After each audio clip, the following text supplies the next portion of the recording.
हाँ जी, नमस्कार। एक बार फिर से बहुत बहुत स्वागत है परिपूर्णता क्लासेस के एक और शानदार राजनीतिक विज्ञान की क्लास में।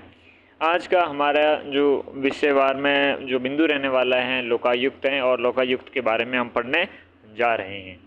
देखिएगा, जो प्रशासन है, इस प्रशासन के आपके कोई उत्तरदायित्व हो, उसके आपके जवाबदेही हो, इस चीज़ के लिए उनकी जो संस्थान हैं, ठीक है, उन संस्थानों के जो संवेदनशीलता है वो सुनिश्चित करना भी जरूरी था। इस कारण से लोकायुक्त आता है। तो देखिएगा, प्रशासन के विरुद्ध जो आम नागरिक हैं, उन आम नागरिकों की शिकायतों की उचित आपके निस्तारण हेतु किसी न किसी संस्थान की आवश्यकता सदैव क्या है महसूस की जा रही है। और वर्तमान लोकतांत्रिक परिवेश में जहां सरकार द्वारा लोक कल्याणकारी स्वरूप को अपनाया गया है, सरकार के द्वारा अपने क्या लोक कल्याणकारी स्वरूप अपनाया गया है, तो ये देखते हुए ये और भी आवश्यक हो जाता है कि किसी सक्षम संस्थान के माध्यम से, कोई सक्षम संस्थान हो और उसके माध्यम से प्रशासन की जवाबदेही या संवेदनशीलता है ये सुनिश्चित की जाए। तो विश्व में समय समय पर ऐसी संस्थानें स्थापित की जाती रही हैं। स्वीडन की अगर हम बात करते हैं तो स्वीडन ने 1713 की बात करता हूँ, तो 1713 ईस्वी में किंग चार्ल्स 12 द्वारा आपके कानून का उल्लंघन करने वाले अधिकारियों को दंड देने के लिए एक सभासद की नियुक्ति की थी। स्वीडन के द्वारा ही इसी क्रम में सर्वप्रथम 1809 में इसी स्वीडन ने 1809 में ओम्बेडवेसन आपके अम्बेडेसम नामक एक संस्थान की स्थापना की गई और इस ओम्बेडेसमेंट संस्थान थी, ये स्वीडन में काम कर रही थी 1809 में। भारत में संवैधानिक ओम्बुड्समैन का विचार सर्वप्रथम 1960 के दशक में कानून मंत्री अशोक कुमार सेन ने संसद में प्रस्तुत किया था। कुल मिला के बात यह अपने कि स्वीडन में 1809 में ओम्बुड्समैन के अपने नामक एक संस्थान की स्थापना की गई और भारत में संविधान की जो संवैधानिक ओम्बुड्समैन आपके विचार सर्वप्रथम 1960 में आता है और संसद के एक मंत्री थे, कानून मंत्री अशोक कुमार सैनी। कौन थे? अशोक कुमार सेन। अशोक कुमार सेन ने ये संसद में प्रस्तुत किया था। ओम्बुड्समैन की तरह के पद हेतु आपके लोकपाल और लोकायुक्त शब्द का सुझाव 1963 ईस्वी में डॉक्टर आपके LM सिंघवी ने दिया था। तो विचार सर्वप्रथम ओम्बुड्समैन का आपके किसने प्रस्तुत किया? कानून मंत्री अशोक कुमार सेन ने। और 1963 में डॉक्टर LM सिंघवी ने लोकायुक्त और लोकपाल शब्द सुझाव दिए। 1963 में राजस्थान में हरीश चंद्र माथुर की अध्यक्षता में वाली एक प्रशासनिक सुधार समिति में ने अपने प्रतिवेदन में ओम्बुड्समैन जैसी एक कानूनी अपनी संस्थान के गठन की सिफारिश की थी। कौन सी आपकी समिति थी? 1963 में राजस्थान में कौन सी? हरीश चंद्र माथुर की अध्यक्षता वाली एक प्रशासनिक सुधार की समिति थी, ठीक है ना। हरीश चंद्र माथुर नाम याद रखना होगा। 1966 में प्रथम प्रशासनिक सुधार आयोग 1966 में प्रथम आपके प्रशासनिक सुधार आयोग आया और 5 जनवरी 1966 को मोरारजी देसाई की अध्यक्षता में गठित हुई। सरकारी अधिकारियों के विरुद्ध शिकायतों को देखने के लिए केंद्रीय और राज्य स्तर पर 2 स्वतंत्र आपके प्राधिकारियों की स्थापना की सिफारिश की गई। एक केंद्र में संभालेगा उनको प्रशासनिक जो व्यक्ति हैं उनकी आपकी निगरानी रखेगा, उनके जो विरुद्ध चीज़ आते हैं उनका आपकी क्या निगरानी रखेगा। एक राज्य में कि मैं भी ऐसा ही आपके पद होना चाहिए। Problem of redress of citizens grievances नामक अंतरिम प्रतिवेदन में आपकी बात कही गई। लोकपाल और लोकायुक्त अधिनियम 1913 प्रावधान किया गया कि अधिनियम के लागू होने की तिथि 1 वर्ष के भीतर राज्य विधायिका के द्वारा कानून पारित कर लोकायुक्त का पद सृजित किया जाएगा। तो लोकपाल एवं लोकायुक्त अधिनियम कब आता है? 2013 में आता है।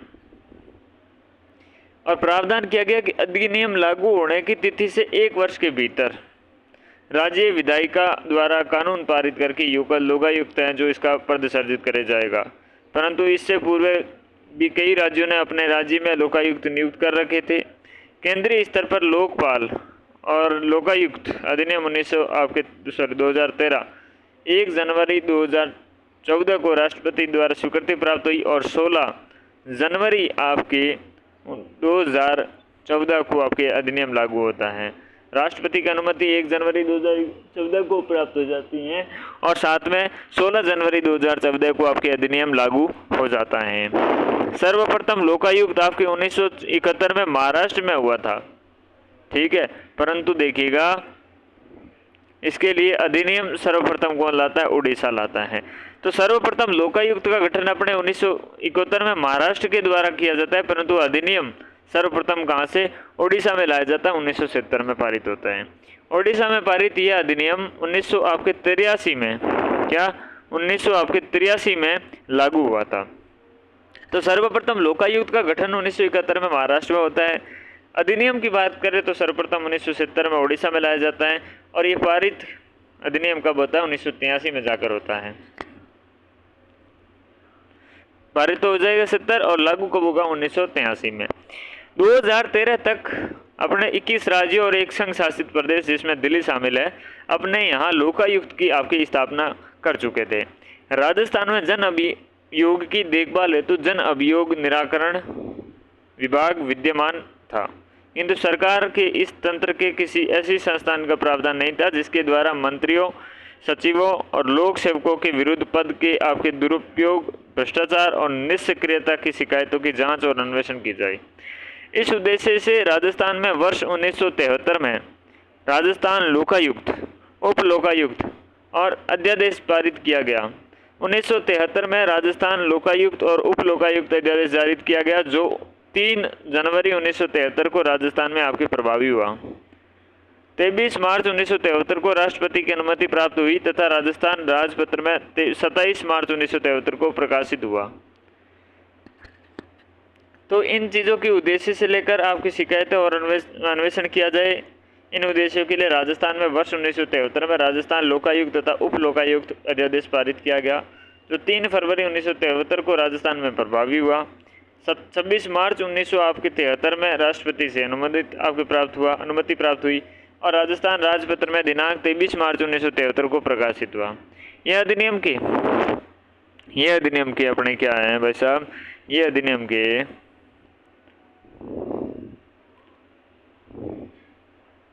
प्रभावी रूप से प्रदेश में प्रभावी है और राजस्थान में तब से क्या ये प्रभावी है। और राजस्थान में लोकायुक्त एक स्वतंत्र संस्थान है जिसका क्षेत्राधिकार संपूर्ण आपके राजस्थान है और एक संवैधानिक और सलाहकारी आयोग है। लोकायुक्त अधिनियम के संशोधन 28 आपके फरवरी 2014 को आता है और इसमें आपके कौन से महाधिवक्ता नरपत मल्होत्रा की अध्यक्षता में उच्च स्तरीय कमेटी का गठन किया गया। तो लोकायुक्त अधिनियम में संशोधन आता है 28 आपके फरवरी को 2024 को, जिसकी महाधिवक्ता नरपत मल्होत्रा की अध्यक्षता में उच्च स्तरीय कमेटी का गठन किया गया था। बात अगर हम करते हैं नियुक्ति की, तो नियुक्ति की बात धारा 3 के अंतर्गत है। तो राज्यपाल के द्वारा कौन करेगा? राज्यपाल के द्वारा लोकायुक्त या एक या अधिक व्यक्तियों को उप लोकायुक्त। तो राज्यपाल के द्वारा आपके लोकायुक्त नियुक्त किया जाएगा और एक या अधिक व्यक्तियों को उप लोकायुक्त के रूप में नियुक्त किया जाएगा। लोकायुक्त की नियुक्ति हेतु राज्यपाल आपके उच्च न्यायालय के जो मुख्य न्यायाधीश हैं, विधानसभा के विपक्षी दल के जो नेता में परामर्श करता है। तो एक तो उच्च न्यायालय के मुख्य न्यायाधीश से, दूसरा विधानसभा के जो विपक्षी के दल के नेता हैं उसे परामर्श करता है। उप लोकायुक्त या उप लोकायुक्तों की नियुक्ति से पूर्व लोकायुक्त से सलाह ली जाती है। अब जब लोकायुक्त बन चुका है तो उस लोकायुक्त से भी भाई सलाह तो लो कि उप लोकायुक्त किसे बनाए जा रहे हैं। राज्य में लोकायुक्त और उप लोकायुक्त को राज्यपाल के हस्ताक्षर और मोहर युक्त वारंट से नियुक्त किया जाता है। किसके वारंट से, किसके हस्ताक्षर से, किसकी मोहर लगनी होनी चाहिए? तो राज्यपाल के हस्ताक्षर और मोहर युक्त वारंट होना चाहिए। राज्य में प्रथम लोकायुक्त के संदर्भ में यह प्रावधान किया गया कि जो व्यक्ति अधिनियम के प्रारंभ होने के तुरंत पहले, जो अधिनियम प्रारंभ हो रहा है उसके तुरंत पहले सतर्कता आपके आयुक्त हैं उसका पद धारण कर रहा है, वही प्रथम उप लोकायुक्त बनेगा। सीधी सी बात है कि वह जो प्रथम उप लोकायुक्त था, तो जो प्रथम उप लोकायुक्त था वही अपने क्या है, कौन बनेगा? जो अधिनियम से अपने लागू होने के प्रारंभ होने के तुरंत पहले कौन था? सतर्कता आयुक्त था। सतर्कता आयुक्त था तो वो आपकी क्या बनेगा? पद धारण करेगा। ठीक है। और हमारे इस हिसाब से देखें तो KPU मेनन, केपीयू मेनन प्रथम और एकमात्र उपलोकायुक्त आपके बने। शपथ के बारे में बात करें तो राज्यपाल या उसके द्वारा इस हेतु नियुक्त कोई व्यक्ति है उसके समक्ष क्या करेंगे, समक्ष आपके शपथ ली जाएगी। योग्यता की अगर हम बात करते हैं तो राजस्थान में लोकायुक्त पद नियुक्त होने हेतु भाई कोई विशेष योग्यता की आवश्यकता नहीं हो सकती। योग्यता क्या है, निर्धारित नहीं की गई है। लोकायुक्त का स्तर राज्य के मुख्य न्यायाधीश और उच्चतम न्यायालय के न्यायाधीश के समान होना चाहिए। कोई अपने योग्यता निर्धारित नहीं की गई है, लेकिन जो हाई कोर्ट है उस हाई कोर्ट के चीफ जस्टिस या फिर आपके सुप्रीम कोर्ट उच्चतम न्यायालय के न्यायाधीश के समान होना चाहिए, या तो मुख्य न्यायाधीश का मुख्य जो राज्य का मुख्य न्यायाधीश हो या फिर उच्चतम न्यायालय के न्यायाधीश के समान हो, ये योग्यता होनी चाहिए। ओके, पद से निर्हरताएं देखें। पद हेतु निर्हरताएं आपकी धारा 4 में दे के रखी भाई साहब, उसकी बात करते हैं। लोकायुक्त और उप लोकायुक्त संसद या राज्य विधानमंडल का सदस्य नहीं होना चाहिए, है तो उसे क्या देना चाहिए भाई, त्याग पत्र देना पड़ेगा। समझ में आई। किसी न्यास या लाभ पद पर नहीं होना चाहिए। ठीक है जी भाई साहब, ये भी बात अंडरस्टैंड होगी। और अगर लाभ के पद से त्याग पत्र दे देना पड़ेगा, लाभ के पद से है अगर तो त्याग पत्र देना पड़ेगा। किसी राजनीतिक दल से संबंधित नहीं होना चाहिए, और साथ में वह किसी व्यापार या वृत्ति में संलग्न नहीं होना चाहिए। यदि वृत्ति कर रहा है तो उसे वृत्ति छोड़नी पड़ेगी। ये आपके पद हेतु निर्हरताएं हैं धारा 4 के अंतर्गत। कार्यकाल देखे तो लोकायुक्त हैं, उप लोकायुक्त हैं, उनका कार्यकाल 5 वर्ष होता है। ये 5 वर्ष धारा 5 में कहा गया है। मार्च 2018 में अधिनियम की धारा 5 में संशोधन करते हुए लोकायुक्त का कार्यकाल 3 वर्ष और बढ़ा दिया गया, और उत्तर प्रदेश की तर्ज पर, ठीक है ना। परंतु न्यायालय में लगी एक याचिका से इसे खारिज करते हुए कार्यकाल क्या कर दिया गया, पुनः 5 वर्ष कर दिया गया भाई साहब। पुनः क्या कर दिया गया, 5 वर्ष कर दिया गया। चलिए त्याग पत्र के बारे में बात करें तो लोकायुक्त अपना त्याग पत्र, उपलोकायुक्त अपना त्याग पत्र किसे संबोधित कर सकते हैं, राज्यपाल को कर सकते हैं। ठीक है, लोकायुक्त और उपलोकायुक्त दोनों किसे आपके गवर्नर को क्या देंगे, अपना त्याग पत्र संबोधित करेंगे। अब पद से हटाना ही हो, पद से उन्हें छक्का मारना हो, यानी कि धारा 6 से, तो संविधान में अनुच्छेद 311 के उपबंधों के अधीन रहते हुए लोकायुक्त और किसी उप लोकायुक्त को केवल कदाचार और असमर्थता के आधार पर राज्यपाल के द्वारा उसके पद से हटाया जा सकता है, जिसकी जांच हेतु राज्यपाल के द्वारा निम्न को नियुक्त किया जाएगा। पद से हटाने के लिए आपके लोकायुक्त को हटाने से संबंधित जांच उच्चतम न्यायालय के न्यायाधीश, वर्तमान या पूर्व अथवा उच्च न्यायालय के मुख्य न्यायाधीश, जिसमें भी आपके वर्तमान या पूर्व द्वारा की जाएगी। तो छोटा मोटा पद से नहीं ये हट रहा है, एक तो जांच करवा लो, या तो सुप्रीम कोर्ट के न्यायाधीश से, चाहे वर्तमान का हो या चाहे पहले का, या फिर हाई कोर्ट का करते हो तो चीफ जस्टिस का, भले ही वर्तमान का हो या पहले का। उप लोकायुक्त को बचेड़ बजाना हो तो जांच उच्चतम न्यायालय के वर्तमान या पूर्व न्यायाधीश अथवा उच्च न्यायालय के वर्तमान या पूर्व न्यायाधीश के द्वारा की जाएगी। फर्क इतना ही है कि वहाँ पर आपके उच्च न्यायालय का मुख्य न्यायाधीश है, और यहाँ पर क्या है, दोनों ही जगह सुप्रीम कोर्ट और हाई कोर्ट में सिर्फ न्यायाधीश नाम दे रखा है, तो इसके लिए थोड़ा तो ढील देनी पड़ेगी। परंतु जांच होने के पश्चात भी लोकायुक्त और उप लोकायुक्त को राज्यपाल तब तक पद से नहीं हटाएगा जब तक कि राज्य विधानमंडल के द्वारा सदन के कुल आपकी संख्या के बहुमत से और सदन में उपस्थित और मतदान करने वाले कम से कम 2/3 सदस्य के बहुमत से, यानी कि विशेष बहुमत के द्वारा प्रस्तावित पारित न किया गया हो। तो पद से हटाना इतना आसान नहीं है, लोकायुक्त को बहुत हार्ड चीज़ है, बहुत टेढ़ी खीर है भाई। जांच होने के बाद भी आप सीधे नहीं हटा पा रहे हो। लोकायुक्त और उप लोकायुक्त को राज्यपाल तब तक पद से नहीं हटाएगा जब तक कि राज्य विधानमंडल और इसके द्वारा सदन के कुल संख्या के बहुमत और सदन के उपस्थित और मतदान करने वाले कम से कम 2/3 सदस्यीय बहुमत, यानी कि विशेष बहुमत के द्वारा प्रस्ताव पारित न किया गया हो। बात करें लोकायुक्त और उप लोकायुक्त के पद की रिक्त की दशा में क्या होगा जब वो पद पे है ही नहीं, तो अगर लोकायुक्त पद रिक्त हो गया तो उप लोकायुक्त उसका कार्यभार ग्रहण करेगा, परंतु एक से अधिक उप लोकायुक्त होने पर राज्यपाल के द्वारा आदेशित व्यक्ति लोकायुक्त के कार्यों का निर्वहन करेगा। हमने देखा था कि उप लोकायुक्त का पद एक नहीं होगा, एक से अधिक लोग भी हो सकते हैं, और उप लोकायुक्त आपके लोकायुक्त की सलाह पर आपके क्या होता है, स्थापित होता है या फिर नियुक्त होता है। तो वो क्या है, उनमें से भी अगर दो हो गए तो वहाँ पर राज्यपाल क्या करेगा भाई साहब, राज्यपाल डिसाइड करेगा कि फलाना उप लोकायुक्त अच्छा है, वो लोकायुक्त का पद आपके ग्रहण करे। उप लोकायुक्त के पद रिक्त होने पर लोकायुक्त के द्वारा स्वयं उसका कार्य किया जाएगा। ये इंटरेस्टिंग है कि उप लोकायुक्त की भाई नहीं है पद पर, तो लोकायुक्त खुद स्वयं ये काम करेगा अथवा वह किसी अन्य उप लोकायुक्त को कार्य करने हेतु निर्देशित कर सकेगा।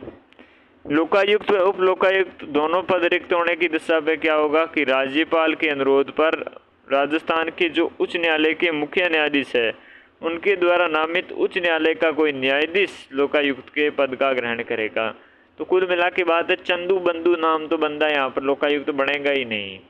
दोनों ही नहीं है तो राज्यपाल किससे रिक्वेस्ट करेगा, उच्च न्यायालय के मुख्य न्यायाधीश से रिक्वेस्ट करेगा कि आप कोई एक अच्छा सा न्यायाधीश ढूंढिए उच्च न्यायालय का, और वो न्यायाधीश लोकायुक्त का पद ग्रहण करेगा। पद मुक्ति के बाद नियोजन पर प्रतिबंध लगाए गए हैं। अपने पद से आपके मुक्ति के पश्चात लोकायुक्त या उप लोकायुक्त राजस्थान सरकार या केंद्रीय सरकार के अंतर्गत रोजगार के लिए हो जाएंगे अयोग्य है। वेतन भत्ते और सेवा शर्तें, लोकायुक्त और उप लोकायुक्त के वेतन भत्ते सेवा शर्तें क्रम से उच्च न्यायालय के मुख्य न्यायाधीश और उच्च न्यायालय के अन्य न्यायाधीशों के समान होंगे। तो भाई साहब लोकायुक्त का तो होगा उच्च न्यायालय के मुख्य न्यायाधीश के जैसे सेवा आपके वेतन भत्ते सेवा शर्तें, और उप लोकायुक्त के हो जाएंगे अन्य जो आपके न्यायाधीश रहते हैं उच्च न्यायालय के उनके समान। राजस्थान में लोकायुक्त की आधिकारिकता देखते हैं तो अधिकार क्षेत्र में अधिनियम की धारा 2(1) दी गई है। लोक सेवक की परिभाषा के अनुसार लोकायुक्त को आपके निम्न के विरुद्ध अन्वेषण करने के अधिकार होंगे। किन किन के, राजस्थान राज्य के मंत्री परिषद का कोई सदस्य मुख्यमंत्री के अतिरिक्त, मंत्री परिषद का कोई सदस्य लेकिन मुख्यमंत्री के अतिरिक्त जो चाहे किसी भी नाम से ज्ञात हो, अर्थात मंत्री हो, राज्य मंत्री हो, उप मंत्री हो, फलाना डिम्बक्का कौन सा भी मंत्री हो, लेकिन मुख्यमंत्री का टच नॉट अलाउड। राजस्थान राज्य के कार्यकलापों के संबंध में किसी लोक सेवा या लोक पद पर नियुक्त व्यक्ति पर। तीसरा है जिसमें बहुत सारे ए में देखें तो जिला परिषद का प्रत्येक सदस्य, उप प्रमुख, पंचायत समिति का प्रधान, उप प्रधान, ग्राम पंचायत राज अधिनियम के अधीन उसके द्वारा गठित किसी भी स्थायी समिति का अध्यक्ष। फिर हम बात करें बी में नगर निगम का प्रत्येक महापौर, उप महापौर, नगर पालिका परिषद का प्रत्येक अध्यक्ष, उपाध्यक्ष, नगर पालिका बोर्ड का अध्यक्ष और उपाध्यक्ष, राजस्थान नगर पालिका अधिनियम के अधीन गठित किसी समिति का अध्यक्ष। चौथी बात कि प्रत्येक वह व्यक्ति जो आपके निम्नलिखित की सेवा में है उनका वेतन भोगी है, अर्थात राजस्थान राज्य में कोई भी स्थानीय प्राधिकरण जिससे राजपत्र में राज्य सरकार के द्वारा इसे अधिसूचित किया गया हो, किसी राज्य अधिनियम के अधीन या द्वारा आपके और राज्य सरकार के स्वामित्वाधीन उसके द्वारा नियंत्रित कोई भी निगम जो स्थानीय प्राधिकरण न हो। सी में कंपनी अधिनियम की धारा 617 के आपके अंतर्गत कोई भी सरकारी कंपनी जिसमें संपादित अंश पूंजी का 51% से न्यून आपके राज्य सरकार के द्वारा धारित हैं, या कोई भी कंपनी जो किसी भी ऐसी कंपनी की सहायक है जिसमें संपादित आपके अंश पूंजी का 51% से न्यून राज्य सरकार के द्वारा धारित हैं। ये इम्पोर्टेंट है कि भाई साहब की कंपनी है अधिनियम की धारा 617 के अंतर्गत आपके कोई भी सरकारी कंपनी जिसमें संपादित अंश पूंजी का 51% से न्यून राज्य सरकार द्वारा धारित है, या कोई भी कंपनी जो किसी भी ऐसी कंपनी की सहायक है जिसमें संपादित आपके अंश पूंजी का 51% से न्यून राज्य सरकार के द्वारा धारित है।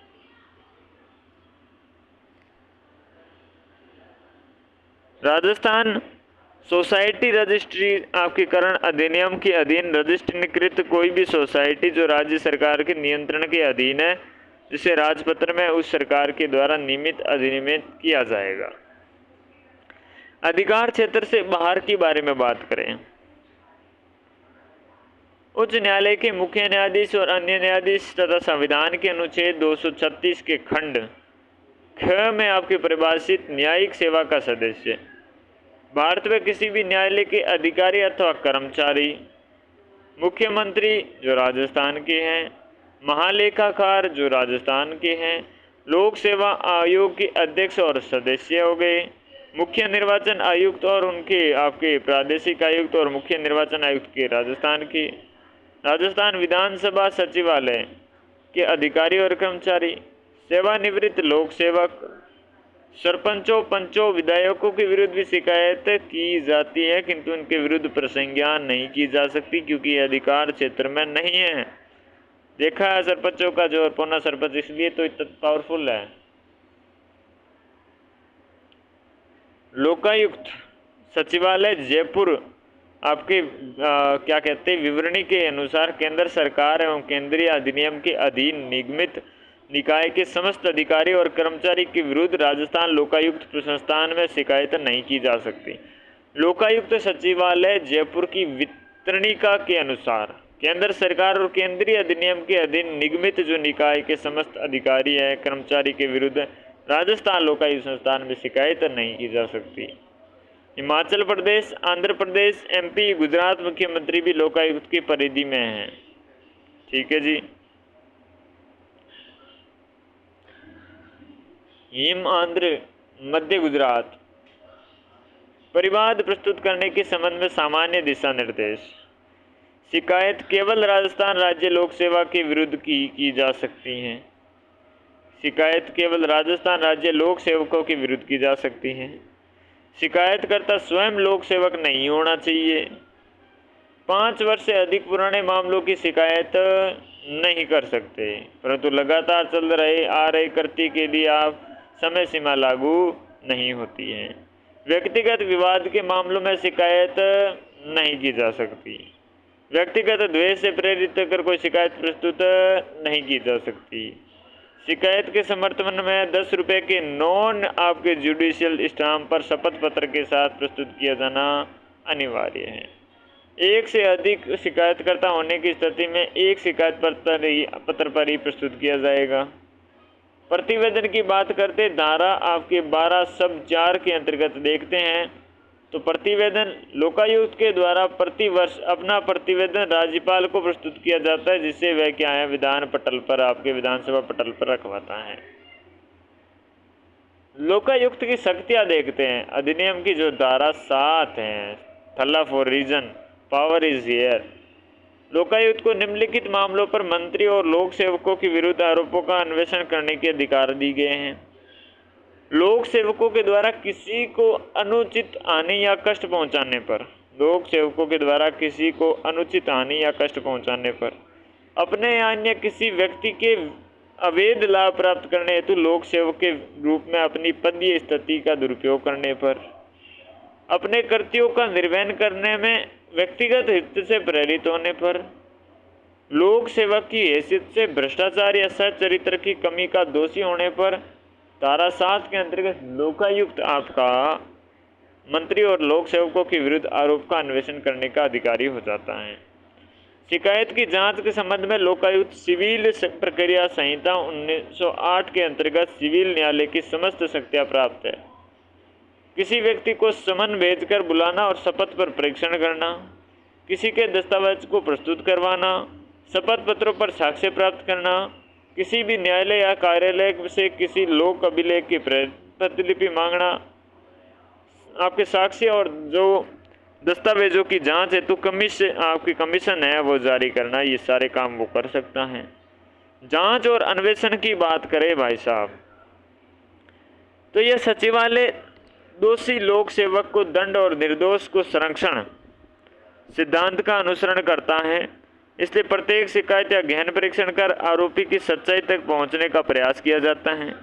आवश्यकता अनुसार जांच अनुसंधान के पश्चात शिकायत में लगाए गए आरोप प्रमाणित होने पर राजस्थान लोक सेवा आयुक्त या उप लोक सेवा आयुक्त अधिनियम 1973 की धारा 12(1) के अंतर्गत संबंधित मंत्री के विरुद्ध मुख्यमंत्री एवं अन्य लोक सेवकों के विरुद्ध उनके सक्षम पदाधिकारी को आपके यथोचित कार्यवाही करने की अनुशंसा की जाती है।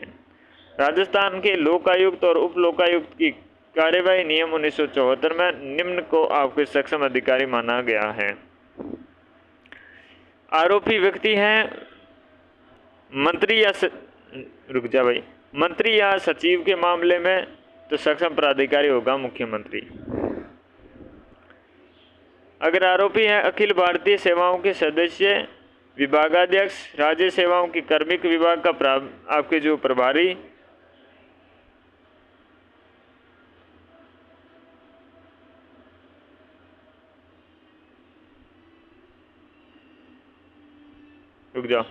अखिल भारतीय सेवाओं के सदस्य, विभागाध्यक्ष और राज्य सेवाओं का कार्मिक, तो विभाग का प्रभारी मंत्री है वो सक्षम अधिकारी होगा। अन्य राजपत्रित मंत्री हैं तो उनके लिए कौन होगा? वैसा है संबंधित विभाग का प्रभारी। अराजपत्रित अधिकारी है तो उन्हें संबंधित विभाग का शासन सचिव होगा। कौन होगा? संबंधित विभाग का शासन सचिव होगा। अन्य आपके राजपत्रित अधिकारी में संबंधित विभाग का प्रभारी होगा। संबंधित क्या होगा वैसा? विभाग का प्रभारी होगा। समझ भाई बात? तो यहाँ पर थोड़ी क्लियरिटी और कर देता हूँ। वैसा अब ये लिखा हुआ है अखिल भारतीय सेवाओं के सदस्य, विभागाध्यक्ष और साथ में राज्य सेवाओं के सदस्य, उनके लिए कार्मिक विभाग का प्रभारी मंत्री है वो इनका सक्षम प्राधिकारी होगा। समझ भाई बात? लोकायुक्त या उप लोकायुक्त जांच हेतु राज्य या केंद्र के किसी भी अधिकारी या अन्वेषण एजेंसी की सेवाएं ले सकता है। लोकायुक्त हैं, उप लोकायुक्त है, जांच के हेतु राज्य या केंद्र के किसी भी अधिकारी के अन्वेषण एजेंसी की सेवा ले सकता है। ठीक है, ये चीज़ याद रखना कि भाई अराजपत्रित अधिकारी उससे संबंधित विभाग का शासन सचिव, अन्य राजपत्रित अधिकारी उससे संबंधित विभाग का प्रभारी मंत्री, कार्मिक विभाग का मंत्री है अखिल भारतीय सेवाओं के सदस्य, विभागाध्यक्ष और राज्य सेवाओं के सदस्य। आपके मुख्यमंत्री जी हैं मंत्री और सचिव के मामले में। लोकायुक्त के समक्ष कोई भी कार्रवाई भारतीय दंड संहिता 1860 के अंतर्गत एक न्यायिक कार्रवाई है। राजस्थान लोकायुक्त और उप लोकायुक्त अधिनियम 1973 के अधीन जानबूझकर या दुर्भाव से कोई गलत या झूठी शिकायत करता है, दोषी सिद्धि पर 3 वर्ष की कारावास और दंडनीय आपके जुर्माना उससे लिया जाएगा, अंदर ले जाएंगे, फौरन और करेंगे। ये मेरा पर्सनल है। राज्य में लोकायुक्त संस्थान में कि पूर्णतः प्रभावी न होने के कारण, राज्य में लोकायुक्त संस्थान के पूर्णतः प्रभावी न होने के कारण राज्य में लोकायुक्त संस्थान पूर्ण अधिकार संपन्न होकर एक परामर्शदात्री निकाय की भांति कार्यरत है, जिसकी सिफारिशें राज्य सरकार के लिए बाध्यकारी नहीं है। क्यों भाई ये संस्थान पूर्णतः प्रभावी नहीं है? तो ये पहला कारण तो ये हो गया, बेचारी सलाह दे रही हैं। ठीक है, दूसरी चीज़, राज्य का लोकायुक्त कानून मुख्यमंत्री, विधायक, सरपंच, पंच, नगरीय निकायों के जनप्रतिनिधि, सेवानिवृत्त कर्मियों के विरुद्ध आपके जांच में असमर्थ पाया जाता है बेचारा। लोक सेवक लोकायुक्त के यहाँ पर शिकायत नहीं कर सकते। लोक सेवक आपके लोकायुक्त के यहाँ शिकायत नहीं कर सकते, जबकि प्रशासनिक बारीकियों की जानकारी इन्हीं को होती है और ये जानते हैं कि सत्ता के दुरुपयोग और भ्रष्टाचार की संभावना कहाँ है। लोकायुक्त संस्थान की अनुशंसा पर राज्य सरकार के विभिन्न विभागों के द्वारा आपके प्राय उदासीन प्रकट की जाती हैं। तो लोकायुक्त जो संस्था है की अनुशंसा पर, लोकायुक्त संस्था की अनुशंसा पर राज्य सरकार के विभिन्न विभागों के द्वारा प्राय उदासीनता प्रकट की जाती है। क्या किया जाता है? उदासीनता प्रकट की जाती है। चलता ही है फेवरिज्म। प्रभावी होने के उपाय क्या क्या हो सकते हैं? उसे संवैधानिक दर्जा दिया जाना चाहिए। जनप्रतिनिधित्व आपके कानून में इस प्रकार के संशोधन किए जाए जहां पर लोकायुक्त की भूमिका व्यवहारिक बन सके। सेवानिवृत्त लोक सेवकों को भी लोकायुक्त के जांच की परिधि में लाया जाना चाहिए। जो सेवानिवृत्त लोक सेवक हैं उनको भी लाना चाहिए जांच में। लोकायुक्त के प्रतिवेदन को विधानसभा के पटल पर रखने की समय सीमा निर्धारित की जानी चाहिए। लोकायुक्त पुलिस की भांति तथ्यों की छानबीन करने, तलाशी लेने और माल जब्त करने का अधिकार हो। शिकायत के समय जमानत राशि पर जोर न दिया जाए। मानहानि के संबंध में लोकायुक्त को उच्च न्यायालय के समान अधिकार होना चाहिए। जनसाधारण तक इस संस्थान का प्रचार प्रसार होना चाहिए। लोकायुक्त की सिफारिश पर यथाशीघ्र उचित कार्यवाही की जानी चाहिए। लोकायुक्त की नियुक्ति के नियमित रूप से आपकी यह सुनिश्चित किया जाए। राजस्थान में लोकायुक्त और उप लोकायुक्त की बातें ठोकते हैं अब बैठ के हम। तो राजस्थान के प्रथम लोकायुक्त तो हैं हमारे श्री आई डी दुआ 1973 से लेकर 78 तक। न्यूनतम कार्यकाल वाले लोकायुक्त आपके लोकायुक्त कौन है? VS दवे जी भाई बहुत कम टाइम के रहे, 94 में लगे, 94 में ही अपने कुछ 15 दिन का काम किया, वो फिर हट गए। एक कार्यकाल में अधिकतम अवधि तक रहने वाले, तो प्रथम लोकायुक्त हमने देख दिए, न्यूनतम आपके कार्यकाल वाले देख दिए, और एक कार्यकाल में अधिकतम अवधि रहने वाले आपके कौन से हैं अभी लिखते हैं। SS कोठारी जो 2013 से लेकर 19 तक रहे भाई साहब। वर्तमान लोकायुक्त कौन है? श्री प्रताप कृष्ण लोहरा। ठीक है, वर्तमान लोकायुक्त कौन है? श्री प्रताप कृष्ण लोहरा हैं। एकमात्र राजस्थान के एकमात्र उप लोकायुक्त रहे वो थे KPU मेनन। कौन थे? KPU मेनन थे, 1973 से 74 तक रहे। न्यायमूर्ति आपके MB शर्मा 2 कार्यकाल, एक से अधिक कार्यकालों में अधिक अवधि तक रहने वाले लोकायुक्त रहने का एकमात्र लोकायुक्त थे। इसमें प्रथम कार्यकाल में इन्होंने कार्यकारी के रूप में कार्य किया था और दूसरे में फिक्स हो गए थे। ये कौन थे? आपके SB शर्मा जी। और एक कार्यकाल में अपने कोठारी जी रहे थे लंबे टाइम के लिए, 2 कार्यकाल के हिसाब से SB शर्मा जी रहे थे, और अपने कौन जी? दवे जी थे, न्यूनतम कार्यकाल के रहे थे, और ID दुआ जी आपके प्रथम लोकायुक्त रहे थे। KP मेनन आपके एकमात्र उप लोकायुक्त रहे थे। KV शंकर की बात करें, प्रताप कृष्ण लोहरा आपके वर्तमान लोकायुक्त हैं। और लोकायुक्त संस्थान के प्रथम सचिव कौन थे? तो प्रथम सचिव हैं KV शंकर।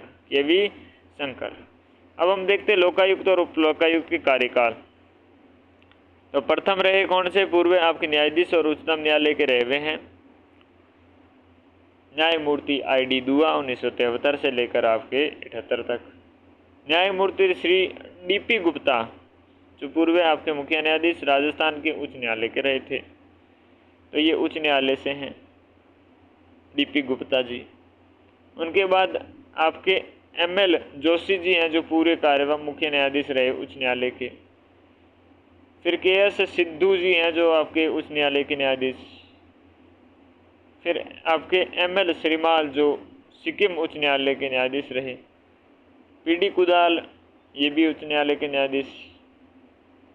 MB शर्मा उच्च न्यायालय के न्यायाधीश। BS दवे उच्च न्यायालय के न्यायाधीश। MB शर्मा वही सेम।